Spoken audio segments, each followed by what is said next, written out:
হঠাৎ করে রাত 2টা বাজে এক্স গার্লফ্রেন্ড ফোন দিয়া কয়, জানগো আমি তোমারে সারা বাঁচবো না।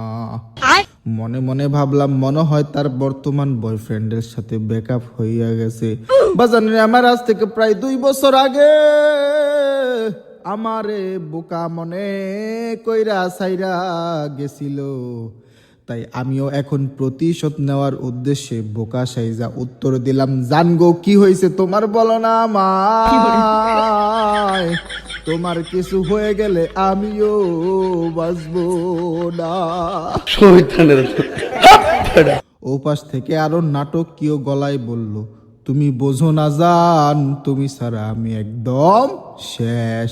তোমার সাথে কথা না বললে আমার দিন কাটে না। আরে এরপর মনে মনে গালি দিয়ে বললাম, আমার সাথে কথা না বললে যদি তোর দিন নাই কাটে তাইলে তুই এই 2 বছর কেমনে কাটালি, উত্তর দে। মনে মনে নিজেই প্রশ্ন করলাম। তারপর আমি তখন হিরো সাইজা তারে বললাম, বলো না জান আমি তোমার জন্য এখন কি করতে পারি।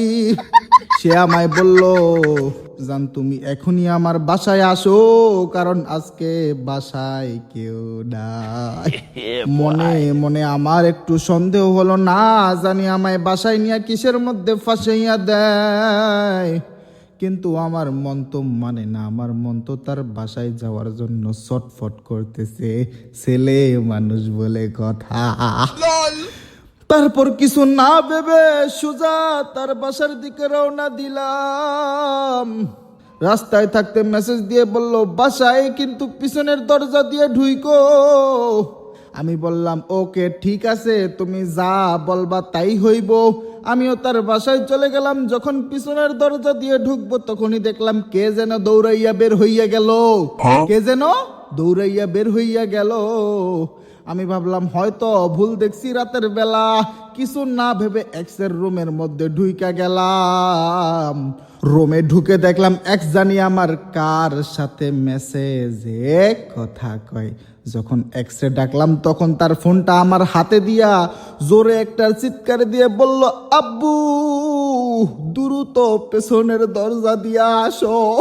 এই সরে আমার মোবাইলটাও থাবা দিয়া নিয়ে গেছে। খতম। বসিনি বিপদে মাইনকা চিপাই পইরা গেলাম। এইবার আমি কি করব, মহা বিপদে পড়ে গেলাম। মাথার ব্রেইনও ঠিক মতো কাজ করতেছে না। লাগবে নি পরের পার্ট? হ্যাঁ লাগবে।